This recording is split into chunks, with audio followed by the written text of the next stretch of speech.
I don't usually think about movies every day after I watch them. Um, Maybe for a week if they're really good. The Apprentice is different. I watched it a while ago and it has not left my brain. Spoilers for The Apprentice, although it is based on real life events, so not really. Also, before I go any further, Sebastian Stan was robbed, and I will die mad about it.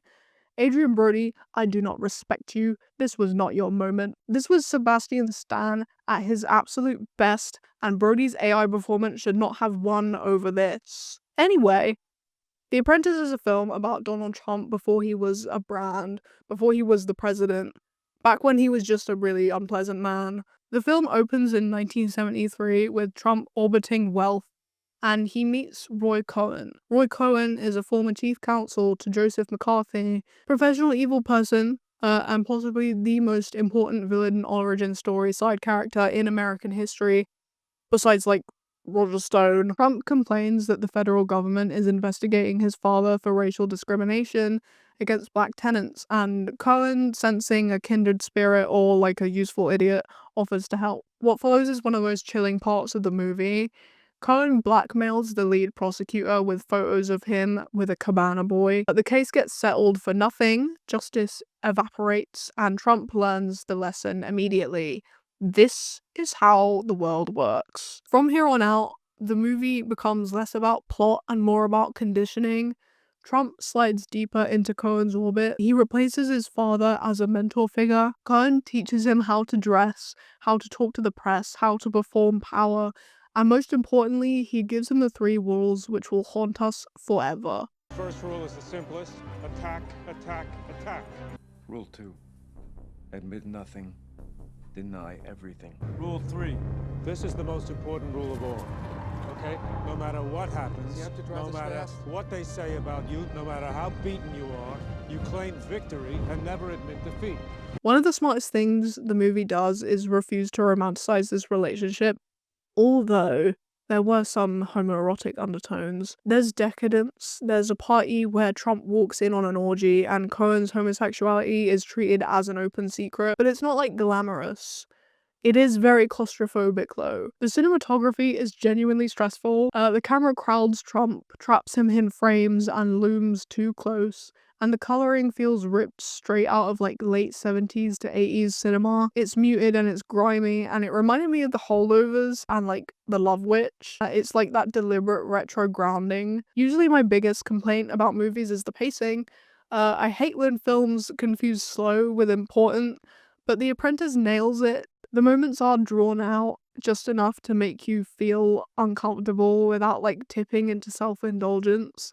It's stressful in a way that feels intentional, like you do not get any relief. As Trump grows more powerful, developing the Commodore Hotel into the Hyatt with help of blackmail tapes and securing a $160 million tax abatement that outrages advocates for the poor, the movie shows that he is violent in this really atypical way that is hard to forget. Trump Tower follows, and the media treats him like a success story, and his father, who is cold and withholding, kind of fades into the background. The treatment of his oldest son, Fred Jr., is one of the quieter tragedies of the film. Fred Jr. becomes an airline pilot, which Fred Sr.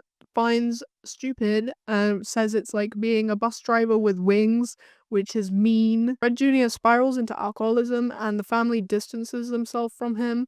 He dies. The film doesn't milk it, it just stays like uncomfortably resolved. Their mother is left to carry this grief along with the horror of watching Donald Trump manipulate his father's dementia to gain control of their family inheritance. Trump meets Ivana, the one he buried in his golf course so he didn't have to pay taxes on it. He pulls strings to get her into his club and he pays for her expenses, and then he chases her to Aspen. She becomes genuinely influential in the Trump organization.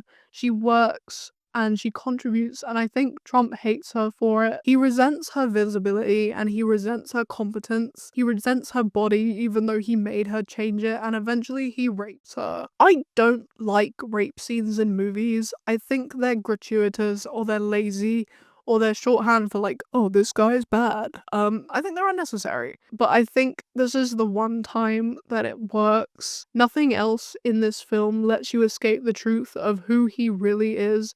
like that scene. It's not stylized or eroticized, it's vile. It feels like the moment the film stops letting you intellectualize Trump as a concept and forces you to confront him as like this downright evil person. If you were looking for something sympathetic to hold on to, this is where it dies. Around this time, Trump is addicted to amphetamines to control his weight. He's obsessed with his baldness. He later undergoes liposuction and scalp reduction surgery, and the film constantly returns to like his body as a concept, in a way that highlights how terrified he is of being seen as weak or aging or ordinary. Roy Cohen, in the meantime, is just falling apart. He's facing disbarment and he's developing AIDS, and he's publicly denying that. His lover Russell also becomes ill, and Cohen asks Trump to put Russell in the Hyatt. Trump agrees, and then evicts him when the guests complain. When Cohen confronts Trump in the streets, calling him ungrateful and a fraud and all that, it's one of the few moments where Trump looks genuinely shaken.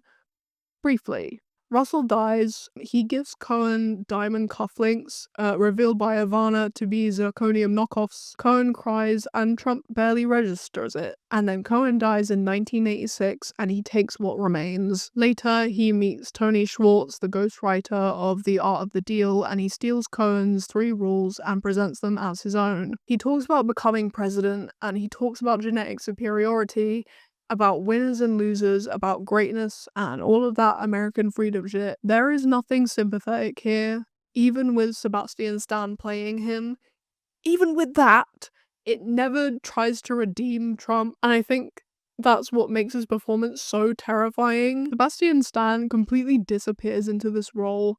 I find him attractive in literally everything else, but here he becomes like repellent. His posture and his voice and his expressions are uncanny, and he's just hollowed out entirely, and he plays him as a man being taught how to do harm rather than a caricature. I think this movie feels so important right now. There's a theory that The Apprentice was deliberately repressed, that it didn't get the push it deserved because Trump is president again, and this is not the kind of movie that you make if you want to stay on someone's good side. I don't know if that's true, but like, come on. It's up there with some of the best visuals I've seen in a long while, some of the best acting, the best performance, the best writing I've seen in so long, and it got hardly any recognition for it. By the time the movie ends, Trump isn't some kind of like inexplicable anomaly. He is the logical conclusion of a system that rewards his kind of behavior, which is a really bleak note to end on. So I will end on this instead. Sebastian Stan should have won. Fuck you, Adrian Brody.